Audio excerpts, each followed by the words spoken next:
Welcome to the Happy Mindset Show, the show that brings you insights, realizations, and lessons learned in order to help you to live a life you love. Today's episode is episode number 20, and today's title is to go to bed a little wiser. So today I'm joined by Peyton Holland. So Peyton is a passionate and motivated professional with a background in education, industry, and community. He has dedicated his career to helping to bring these groups together so that we can have the schools and colleges prepare the leaders for the future. Peyton also has an inspirational Tedx talk called Skills to Pay the Bills and Redefine Success. So I'd recommend you to give that a watch if you have the time. So thanks for joining us today, Peyton. Thanks, Dennis. Appreciate you having me on. No worries.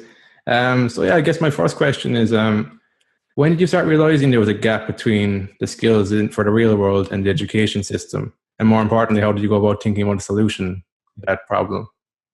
Yeah, I guess it started dawning on me when I was in high school. I actually took a masonry class while I was in high school, and I just took it because I wanted to learn how to build things. I'd grown up with a father that was incredibly talented. I mean, the man could fix anything. He could do anything. He taught himself he built his own house. He could work on any engine. And so I wanted to take some classes to be like him. And through the course of that, I got involved in an organization called Skills USA, which brings students from every trade area you could think of together: the construction trades, the technical computer programming trades, cosmetology, aviation, you name it.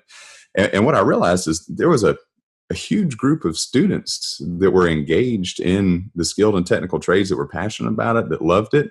But when I would go back to my home school, 95 to 99% of the conversation that was had with students on that campus was, what are you going to do to get into a four-year university? And as I started looking at that and then having conversations with my dad, who was running a logging business at the time, trying to find workers that were skilled enough to run the equipment, who knew how to fix the equipment, the cost and availability of diesel technicians, it was getting pretty short. And so at an early age, I started to understand that we don't have enough people going into these trade areas in order to meet the demand that we have in this country for the technical skills. And it just came more and more evident as I went to a four-year university myself. I wanted to get engaged in education and help change this conversation and process. And when I got to a four-year university, it really hit me as I started having a conversation with some of my colleagues there that they didn't know why they were at the four-year university. They were there because that's what they thought they were supposed to do, and they had no direction. And so they end up taking some general coursework that sends them out without any skills. And then the next thing you know, we've got a country that's overpopulated with four-year degrees, but no skills to back it up. And that's when I really realized the importance of that organization I was engaged in, Skills USA, and trying to help students match passions and desires and technical aptitudes with a skill set that's going to get a chance to showcase that, and then partner that with a career that they love. So now in answer to the part of what are we trying to do to close that, I run Skills USA for the state of North Carolina, and we work with high schools and community colleges and universities across North Carolina to help students find an interest in the skilled and technical trades. Not only that, to give them competitive event opportunities that put them in front of business and industry. It's like the best job interview industry could ask for, because these students are repairing a car right in front of them. They get to see what the student's capable of, and they're at the end of the day, the students get some incredible prizes. They get job offers, and we also complement that not just with that extra technical training, but one of the biggest gaps we talk about, skills gaps. There's a technical skill gap that exists here. There's also an employability skills gap, the ability to communicate and have a face-to-face conversation, the ability to work in teams, the ability to think critically and show work ethic. That's become a huge issue in our country. And as Skills USA, we provide opportunities for students to develop those skill sets and resources for our instructors to help teach and build those too. So we're trying to attack it from all angles and just help folks understand that we've got to have the technical skills in this country. And if you pick on here now and you need a repairman to come out, maybe your plumbing's having some issues, you need an electrician, you want to get a home built, you're going to be put on a waiting list because there's such high demand for those trades and such short supply for those workers now. All right. So, like, if I'm somebody who's interested in learning computer programming, Mm-hmm. what's the advantage of coming to Skills USA over doing a 4-year degree in computer science? Yeah, so Skills USA, the unique thing about Skills USA is you can participate with us whether you're at a high school, we're actually in middle schools now, uh, a community college, or a 4-year university. So no matter where you're at in that process, we can engage with you and get you connected with business and industry. One of the things I would say about computer programming is, a lot of folks sink a tremendous amount of money into a 4-year education when they could go to a technical school, which would be a 2-year education, which is oftentimes a quarter or less the cost of a 4-year university, and get the very specific technical skill sets they need to go right into industry. And they come out making as much, if not more money than someone who went the 4-year university route. So my conversation on that would be, how do you get the most return on investment for what you want to do in life? Do you have an idea of what you're passionate about in a career? And if you do, let's look at those options, because there are programming opportunities where a computer programmer may need to go through a 4-year university, depending on what very specific job you want or what language or what level. But there's a ton of opportunities just going to a 2-year technical school here in our community college system. A great example, even less than that, in Mississippi, I was just out there about a month ago. They have an 11-month coding academy. A student can go into that right out of high school. It costs $0, absolutely free. And in 11 months, they get all of the training they need in that coding academy to go out and start working for major corporations. I'm talking to IBMs of the world, you name it, starting out at $50,000 a year. So a student can be between 18 and 19 years old, go to a free 11-month training program and come out making 50 grand a year and just move up from that. And at that point, the company's going to pay for any further training. Like that's the type of return on investment and opportunity conversation we need to start having, because companies are realizing we've said, hey, this degree on the wall has value, but we forgot about the skills that degree is supposed to represent. So now we're having that conversation where companies are starting to value for paper hanging on the wall, and that's what's getting students jobs. That's what's giving them a career. I think you actually mentioned before that we were forgetting about who actually built the wall as well, the skills into actually building the wall, which I thought was quite cool.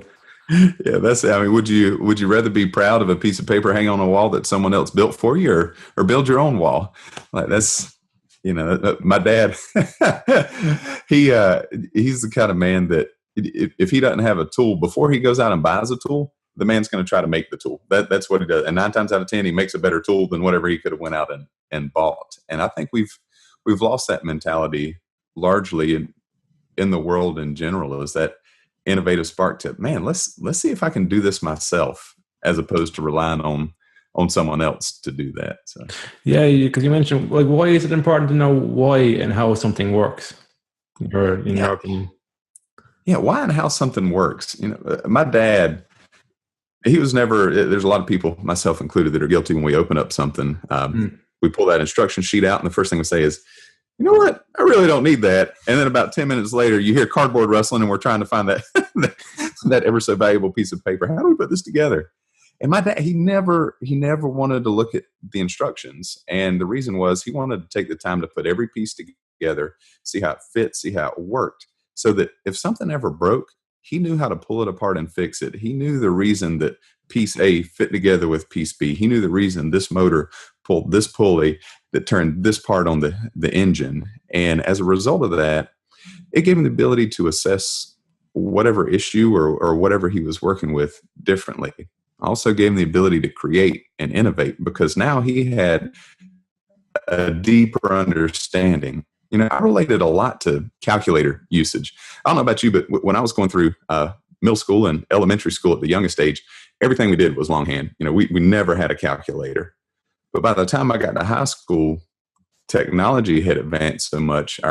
Just a less than $100 calculator could perform incredible functions and equations.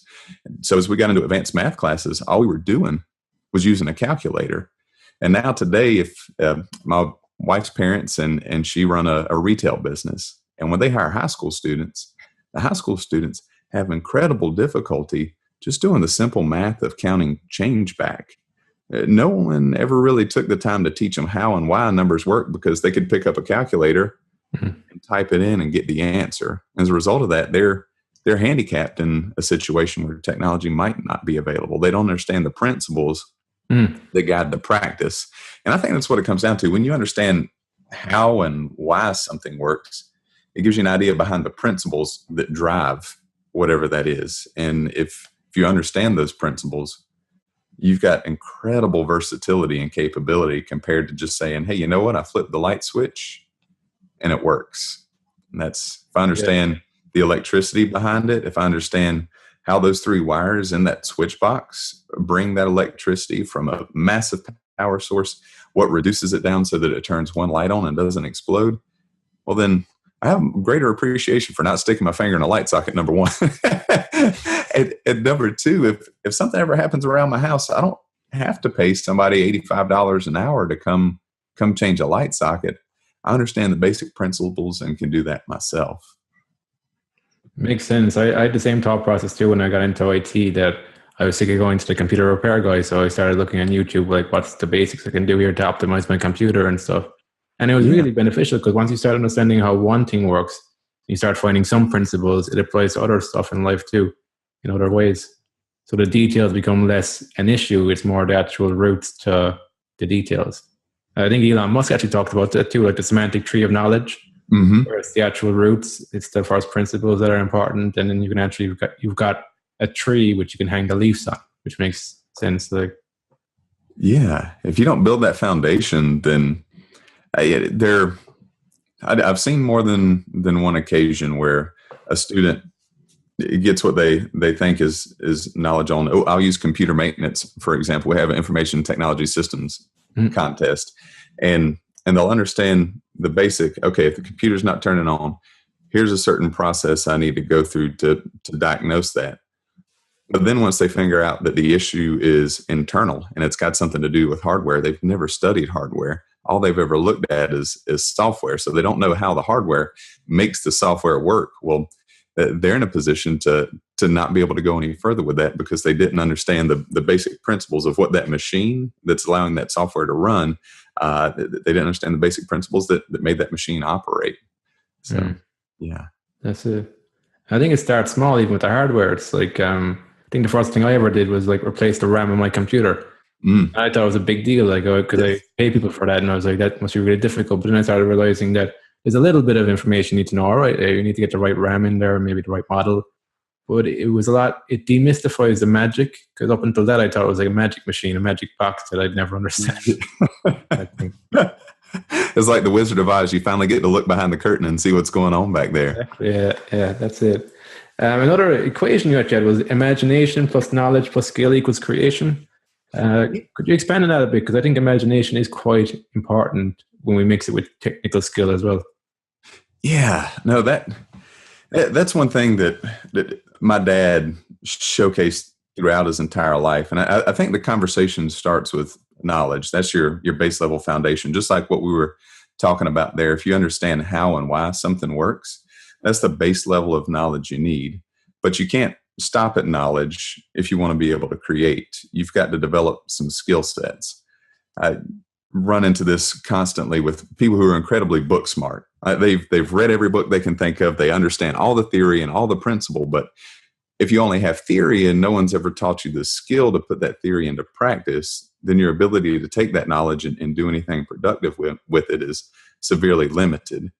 So if you get that base knowledge about what we were just talking about understanding how and why something works, and you get the skills to learn how to manipulate whatever that how and why is in a way that can be productive and creative, then it frees up your mind to start thinking about, well, okay, if this can do this, then what's the other possibilities for what I can do with this? Just if we want to stay on the theme of technology, just think about how in the conversation of RAM, like how little RAM it took to run such a massive machine, and then how much we're able to do in such a small confines of a cell phone, or I don't know that RAM's in a cell phone. I was a masonry student, not a technology person, so forgive me for my It's all that. But, just the computing power alone, that took somebody with knowledge and skill saying, okay, I know it can do this, this, and this.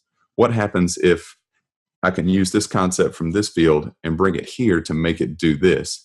And that's where the imagination kicks in. Without that imagination, we just stay stagnant.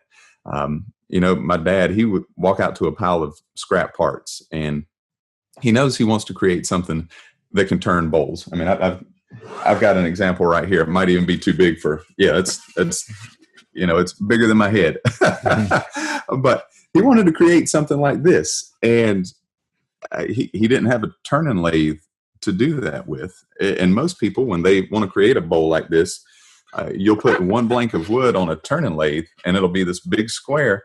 And when you start turning it, you cut out all this wood in here, all the wood around it, and you've wasted thirds of the material on that. And he didn't want a lathe that would do that. So he walked out. He had an old lawnmower motor, power takeoff drive shaft, and some scrap metal laying around.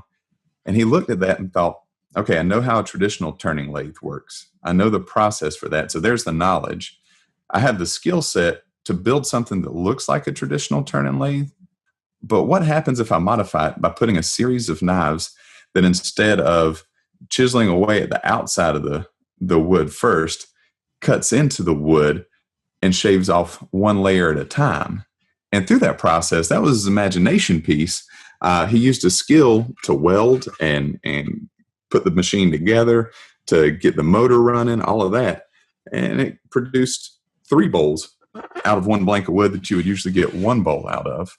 So that's an example of where, if he didn't have the knowledge of how a traditional lathe worked, he wouldn't have been able to move forward with that. He had to have the theory. If he didn't have the skill set to weld, to work on that lawnmower motor, and to know how basic woodworking works, the force that's put on a piece of wood when it's turning into a knife, he wouldn't have been able to create the machine. But it was his imagination that helped him get from the point of, how can this lawnmower motor make this? And I don't think most people would think a lawnmower motor could result in this. Yeah. That's pretty powerful. And it was like zero cost as well if they're just lying around as well. Yeah, so he saved a ton of money. I mean, a turning lathe, thousands of dollars if you get a good one. And still, that turning lathe, you're going to spend thousands of dollars and get 1/3 of the production that he's able to get out of it. Yeah, that's innovation right there, actually. Yeah. Another thing that I've recently come across is that thinking in options instead of thinking in problems. I got it from design thinking there recently. Have you come across it before yourself intuitively? Of how I think it's so easy for me to focus on a problem, but when I can get that shift in my mind to think more about the options that are available, I just am open to seeing things that I wouldn't see otherwise. I wonder, has that played out for you in your life as well? Or? Yeah, no. If you don't look at the options, I mean, I think about it in a couple of things, and really, it kind of comes back to the equation we were just talking about knowledge, skill, and imagination. That opens up the more knowledge and the more skill you have, opens up your mind to think about multiple options as opposed to just thinking about the problem.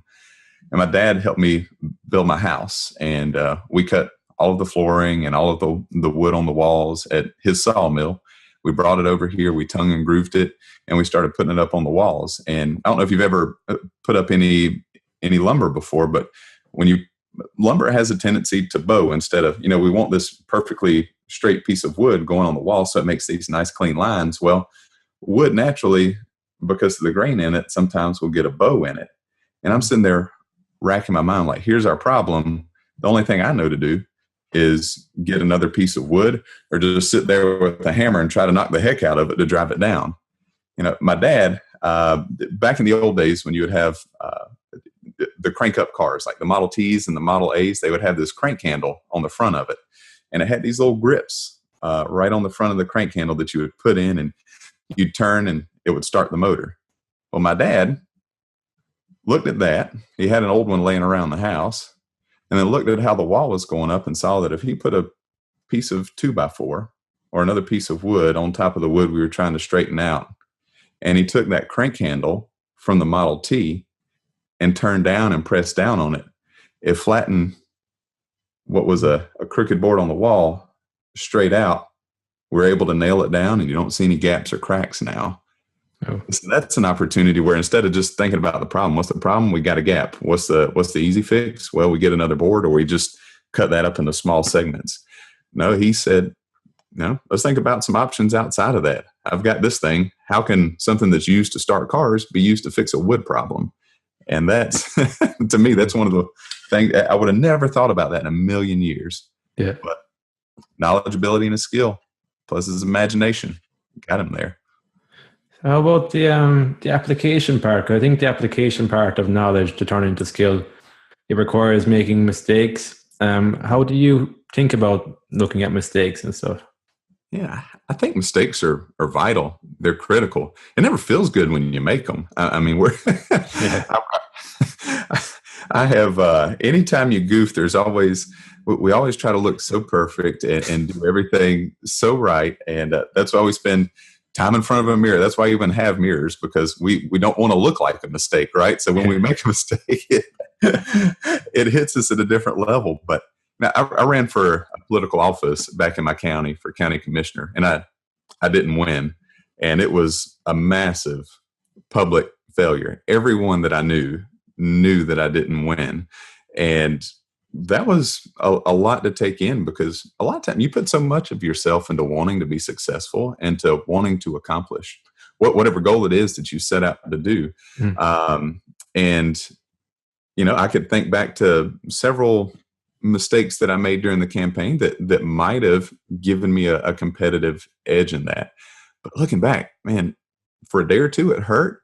But then I started thinking about how much I was actually able to accomplish in that mistake, how much I grew personally. And I think that's one of the things we got to focus on when we make mistakes is there's so much growth that comes out of that. But if we focus only on the mistake and the fact that we might have failed at that point in time, we don't give ourselves a chance to grow and learn through that process. That's part of what expands our knowledge. And in some cases, skill is being aware of, hey, that didn't work out. And it really, that's not feeling real good right now. Why didn't it work out? Okay, I've got that now.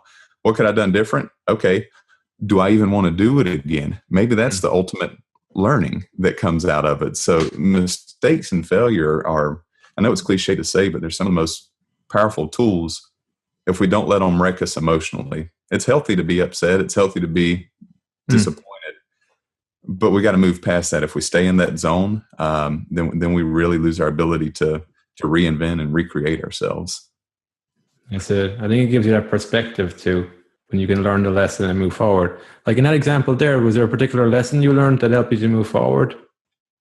Yeah, I think the biggest thing was I realized, even though I didn't get the office, how much I was actually able to accomplish by bringing, there was a large group of people in our county that didn't feel like they'd had their voices heard, that had some concerns that no one else was talking about. And through that campaign, we brought those concerns to light. And now I actually, it's funny how it comes full circle. Last night, I just had a task force committee meeting. I was appointed to a task force to address the very concern that we brought up during the campaign. So even though I didn't get put into office to address that, the result has been the message got out. A tremendous amount was accomplished because now people are aware of something that they didn't know was an issue before. And now the county's taking steps to address that. So what I can take away from that is, wow, yeah, that there was a failure, but there was still success that came out of that opportunity. So I'm very pleased with that, and also very pleased that I don't have to go to monthly budget meetings as well. So, yeah, maybe you got all the upsides and none of the downsides. But what stands out there for me is that you actually kept moving forward. I think if you quit, then you would have never realized how that would have played out. Yeah, Important thing there. Yeah, and it's about building relationships too, because in that example, my opponent is actually one of the ones who appointed me to the commission. So one thing I'll say to that point is, if you ever get into a point of failure, or maybe there's even a teacher that pushes you really, really hard. I'm sure we've all had that one educator that it was impossible to get an A in their class just because they had such high standards and they pushed their students so hard. And a lot of time that builds discontent, because in our minds, we want to be successful. But at the end of the day, when you look at the knowledge and ability and skill that comes out of that teacher who has pushed those students that extra level, who was grading really hard, a lot of times the knowledge and skill that you gained in that class allow you to be more successful than the classes where you got all A's in, because you just cruised through it. You didn't take the time to understand how and why you were getting that bad grade. So I think that's just a critically important perspective to go through, to not be afraid to be pushed and challenged or even defeated, because if we own that moment and recognize it, we can do something really powerful and productive with it. And how, I guess, come back to education again, or the narratives, like social narratives, how do you see them having an influence on the paths we pursue in our education and in our careers as well? Yeah. So the social narrative that exists here in the United States, and I studied in France. I worked on my master's degree in Aix-en-Provence, which I know you did as well. The narrative there really seems to be that there's one path to success, and that one path to success goes through a 4-year university, that it requires a 4-year degree. And when I look at society in general, I just think about what I watch on television. When you see a plumber on television, they're not portrayed as someone who's doing really well in life. They're not portrayed with someone who's able to not only meet the basic needs of life, but live in a really nice house to have wealth and success. They're portrayed as the guy who comes in who can't keep his pants up when he bends down to fix the pipes under the sink. Mm-hmm. And so there's this social image of the skilled and technical trades that even it's subliminal. We watch it in the evening times. We see it on the morning cartoons, whatever it may be. There's the social image that those jobs, those skills that go with those jobs are lesser than those skills that come with a 4-year degree and a suit and tie. And I think that social narrative has almost destroyed our educational process here in our country, in the U.S. anyway, because everyone is going through that process. Some statistics I just heard the other day, out of a graduating class, about 20% of them are the high performers that are going to go on and actually stick with a 4-year university. There's about 20% that are struggling, that need assistance and need help and are going to be taking care of that pathway. But you've got the 60% in the middle that are not destined for a 4-year university. They're not getting that extra assistance. They're being told the 4-year university is the only route for them, but that's not what they want to do. That's not what their skills and aptitudes fit. And so they're being funneled into a pipeline that eventually is going to result in them having to go back to get the technical training they need to start with. I mean, we just had this past May, or it's May now, we had 1.9 million students graduate from a 4-year university. The statistics show us that about 49% of them are going to end up working in a job that doesn't require the degree they received. And about a third of that 49% is going to be working in a job that doesn't require a degree at all, barely requires a high school diploma. So we've got 1.9 million students, half of whom just spent 4 years or more. The average time in a university now is stretching to 5 and 6 years. Coming out with an average student loan debt of $37,000 for a degree that they're not able to use and probably won't use.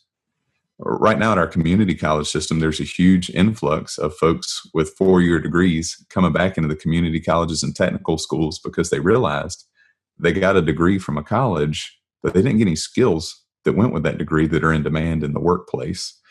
So that social narrative has resulted in increased student debt load here in this country. It's delaying people's lives because they're spending 4 years getting an education that doesn't fit their desires.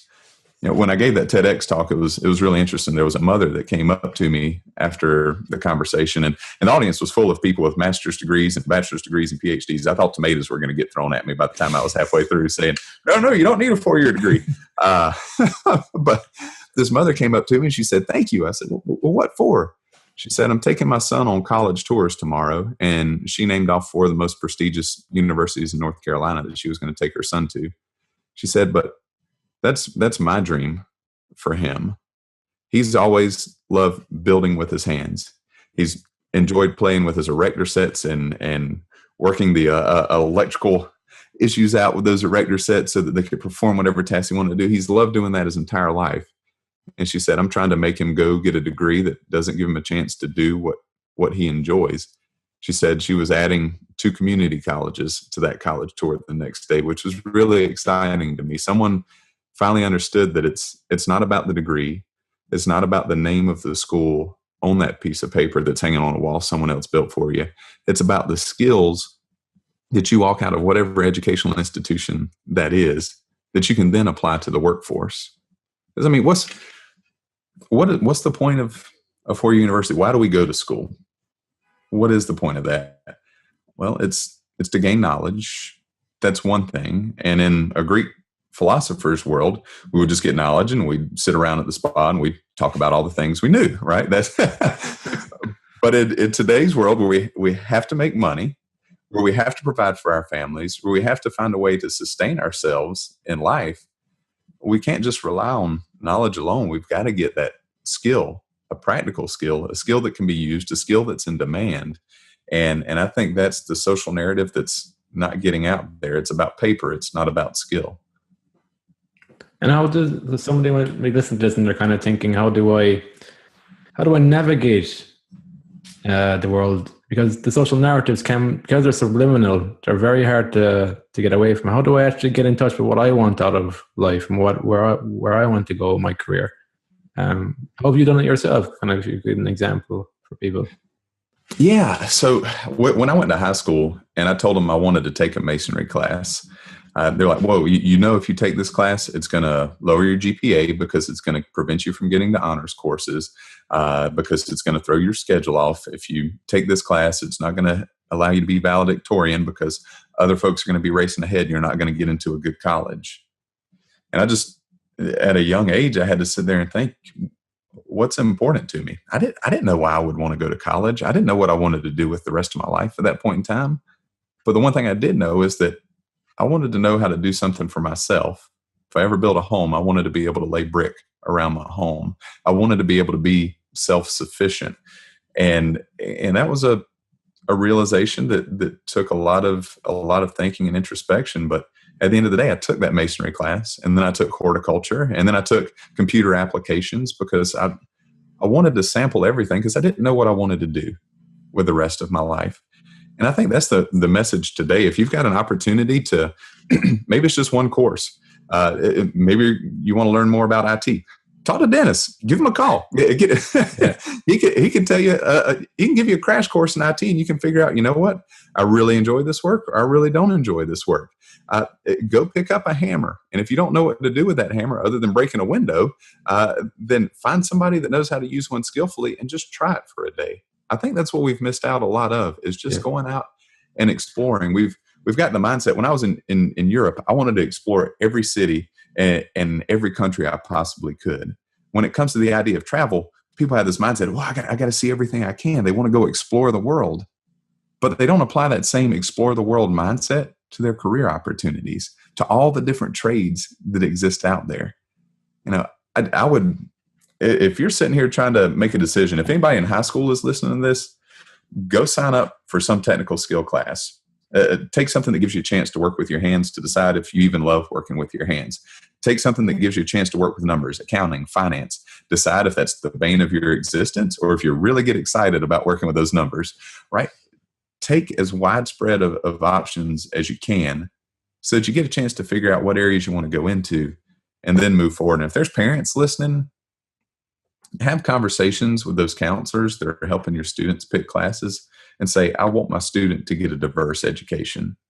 I think that's one of the things we've lost. I don't know if you had this experience or not, Dennis, but when I went to a 4-year university and they told me about all these prerequisite courses I was going to have to take in my first 2 years, I thought, I don't want to take that course. I would rather take this because this course fits my interest. I'm trying to think of one. It was, we had to take a science course, and I really don't want to take chemistry. I know I'm not good at chemistry. I know I don't enjoy chemistry.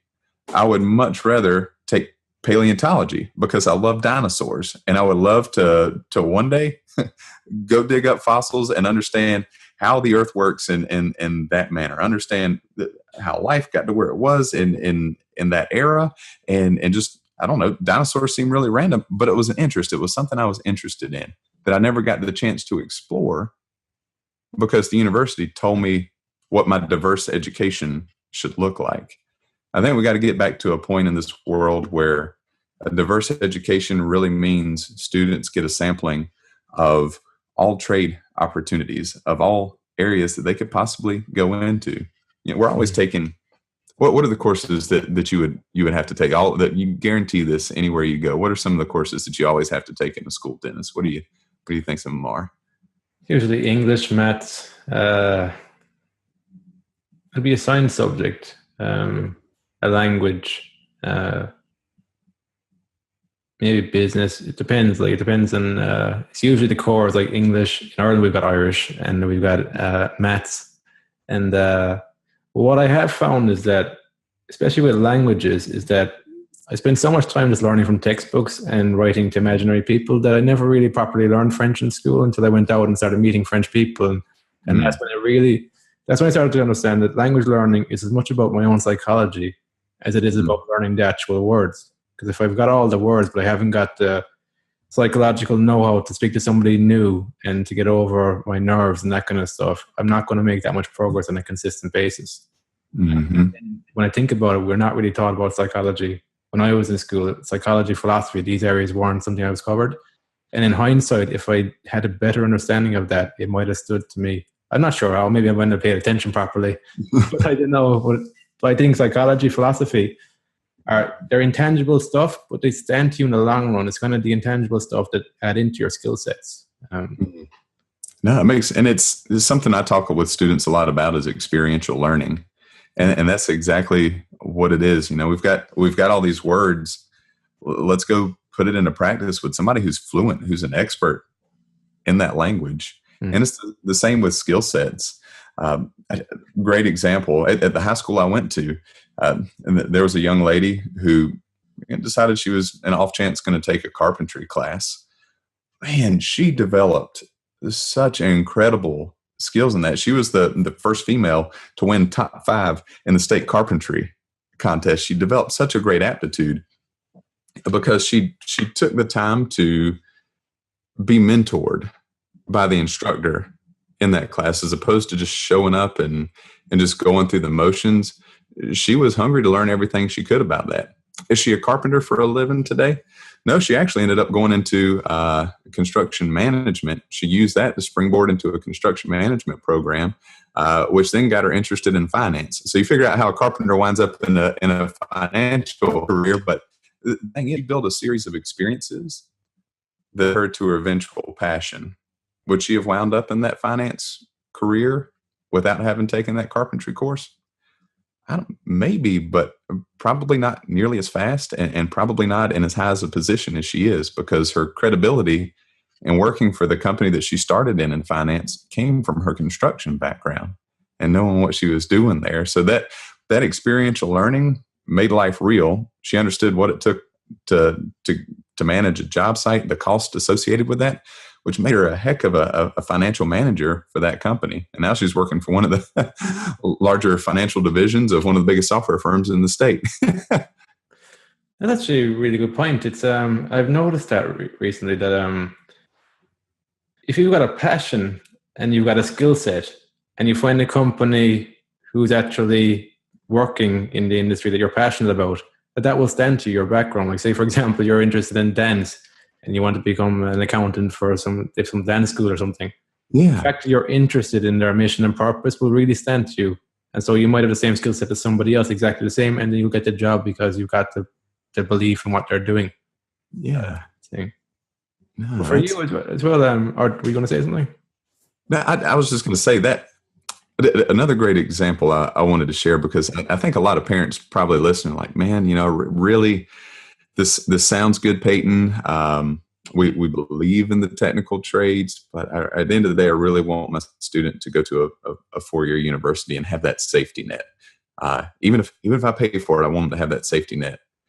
The thing is, students getting that experiential learning, no matter what the trade area is, can inform that decision of what they do at that 4-year university if they choose to go that route and make it so much more impactful. We had a student one time that she was a carpentry student. She loved carpentry, but she knew she wanted to be a framer for the rest of her life. She didn't want to build houses, but she loved the construction trades. We had a picnic table building contest at one of the local hardware stores, and a lot of industry folks had come out and tool representatives. And while her team was building the picnic table contest, one of the tool reps came up to her and said, "Hey, y'all are doing a great job here. Let me talk to you a little bit about our tool company." Well, at the end of the day, she ended up getting a job as a tool sales rep with that tool company in the construction trades. She wasn't necessarily framing houses anymore, but had it not been for that experience, she wouldn't have found exactly what you're talking about, a dance company, whatever it is, that passion that she had. And now she's working in sales for that company. So a lot of times it's a gateway to just let you know that there are, no matter what job that company performs, there are opportunities to get involved in that company at every level, from the technical skilled worker that's performing whatever the purposeful task of that company is, to HR management, to marketing, to communications, to IT support. All of those jobs exist, and you can find a company that fits that interest that you have. Yeah. So how do you find, as a learner, how do you find the balance between confidence and humility? Yeah. It's a difficult one. Yeah, that's when you get really good at something, it's easy for confidence to start taking over that humility. But I think the key for me is, and I think the key I see in a lot of students in the trades, is that you have to go in with the mindset that you're going to be a continual learner. Technology develops at a rapid pace. If you go into the technology industry confident that you know everything, and in about 2 hours, you're not going to know everything anymore, right? Yeah. So if you go in and don't have that humility that you have to be a continual learner, that you have to constantly be investing in yourself and in your craft, then that you're going to get behind, and you're going to go from being really confident to unemployed pretty quickly. And surprisingly enough, it's like that in a lot of the trades. Electrical codes get updated, plumbing codes, building codes. It's a continual process to stay sharp. And just look at the innovation that's happening in the construction industry right now. I know in some places in Europe, industrial hemp is being used as a construction fiber for insulation, for concrete. It's a new way that's reducing harmful inputs into people's bodies, and finding a more natural way to create building materials that are rigid and strong and stout.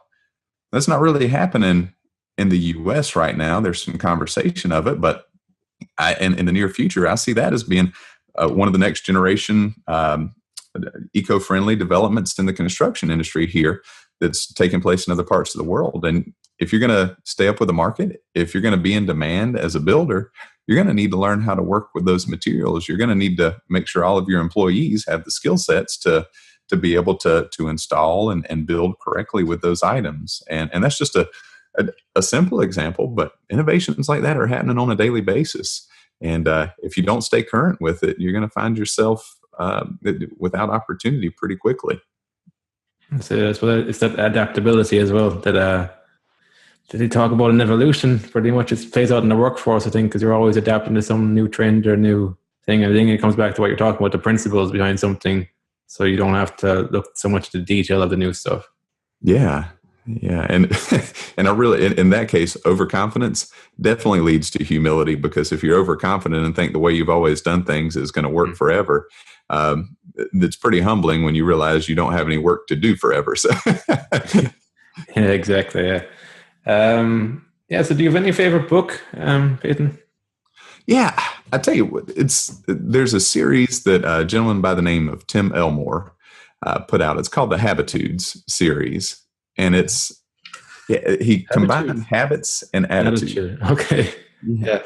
So we think about, so we have these habits that we get into. Some are positive, some are negative. But how do we develop these positive habits and attitudes that really move us forward in life? I give you an example. One of my favorite one, and it's not a cohesive cover to cover book. What it is it's got short little segments of these habitudes, he calls them, that I think when we talk about the psychological impact and making sure we're in the right mindset and frame of mind moving into whatever it is, these really help start turning the gears to get you in that process. So it's a series of these little parables, I would say, that crave that thought. One of my favorite ones is the starving baker. So I'll just give you a brief synopsis of it. There was this guy who opened up his own bakery. He was really good, really talented. And the first day he opened up his bakery, had 5 or 10 people, waiting in line, wanted to come in, try it out. Well, his desserts and his goods were delicious. So the next day, the line got longer and then longer and then longer. Pretty soon, it's wrapped around the corner.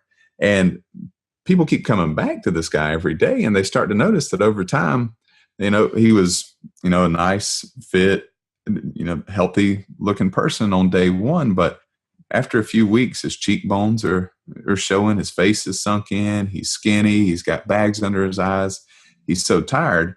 What had happened was he had been working so hard to provide this quality food, this quality product for everyone else that was coming into his shop. He was literally giving all of this food away to people as they were coming in. He never took the time to stop and feed himself. So he was a baker able to make incredible foods who was essentially starving himself and not eating himself because he was working so hard. And the moral of that story is we may not be physically starving ourselves, but in any leadership role, in any capacity that we're serving in any job, we've got to take the time to step back and feed ourselves so that we stay healthy in 100% capacity doing whatever it is we do. And that goes back to what we were just talking about, continuing education, taking the time to get what you need to be able to do your job better, to feel confident in your job, to feel confident in your abilities, taking the time you need to push the reset button sometimes and just take care of yourself. And that's something that, I knew I was bad for not doing, because there's tasks you got to get done. You just work at a breakneck speed to try to get it all done as fast as you can and as best as you can. And at the end of the day, you realized, man, I haven't read a book in 2 years. I'm missing out on an opportunity to grow myself, to expand my knowledge. And when you have that moment of realization, it's like, man, when my industry is dependent on me being connected with what's current, what's relevant, what's happening, and I'm not making the time to feed my brain, I'm missing out on an opportunity to do my job even better. So, he's just got a ton of those. I think he's got about 5 or 6 of those books that are just loaded with awesome little anecdotes like that are short reads that just help you reset your mind and refocus. And it's been a pleasure to dive into some of those. Sounds interesting. I like those kind of ones where you can kind of just come back to it, read a chapter, come back again. So it's not just one read. Yeah. I guess my last question for you is, what does success look like to you now? Yeah. What does success look like? Man, that's a great question, Dennis. And I have to say, for me, success is about balance. For a long time, I thought success came with titles and job opportunities and showing that forward progression in whatever field that you're in. And while, that is a component of it, if you want to be considered successful in your field, you should always be looking for, what's this next step? What's my next ability to have a greater impact in this industry? But to me, success is really about balance. And it comes back to that starving baker mentality, because if I'm so focused on the portion of success that is just that upward movement in whatever industry or whatever company it may be, and I don't take the time to balance my life, to do things outside of work that I also enjoy, then I'd find myself, with a wonderful family that I would never see. I'd find myself with a home that my dad and I worked so hard to build, that I'm so proud of, that I never spend any time in. The day you've that balance between being successful in a career and deciding what success looks like for you outside of that. Sometimes the two are really closely intertwined, but developing that balance is incredibly important. And if you don't have balance, I find it very difficult to have continued success. I've had a lot of friends who have burnt out in whatever industry it is because they went so hard at that upward movement in whatever company it was, and then they just don't have any gas left in the tank. It comes right back to the starving baker. They didn't create balance in their life and take care of what they needed for them along the way. Sounds good. So if anybody listening, how would they get in contact with you, or how would they learn more about Skills USA? You mentioned there's one in the UK as well, Skills UK, I think, as well. Yeah, so there's a ton of countries that have a skills association that works with the technical and skilled trades. Most countries, the USA is a little bit different in that we focus on that employability and leadership development in addition to the skill sets, whereas several countries just focus solely on that technical skill piece. But if you visit worldskills.org, the next World Skills Competition is actually going to be held in 2019 in Kazan, Russia. Okay. So it's coming up. Folks over in that neck of the woods can go and check it out. There'll be about 90 countries competing and over 60 contests. You'll get to see some of the best of the world has to offer in the technical skill trades. So that's worldskills.org if you wanted to check that out and find out if there's a skill-related association in your country. If you want to get in touch with me, Skills USA NC stands for North Carolina. SkillsUSANC.org is our North Carolina website, or skillsusa.org is our national website. Also, PeytonHolland.com. In addition to what I do in Skills USA, I spend a lot of time working with companies, working on how we close that skills gap, how we develop the next generation of the labor force, working with students, preparing them for whatever that next step for them is in the workforce and life and their career. And so you can check me out, PeytonHolland.com, or just Google Peyton Holland and Tedx, and you'll get to hear the condensed version of some of what we talked about today. Yeah, you should check out the TEDx talk. That was how I that's what first attracted me to you. I just saw your TEDx talk and it really made sense to me. And that's actually the base of a lot of the questions I asked you today. It's just stuff you came out with. So yeah, so thanks for taking the time, Peyton, for sharing the knowledge today, and best of luck with everything with Skills USA and World Skills. Yeah, thank you, Dennis. I appreciate it. Look forward to talking with you again soon. Cool. So until next time, have fun and enjoy the process.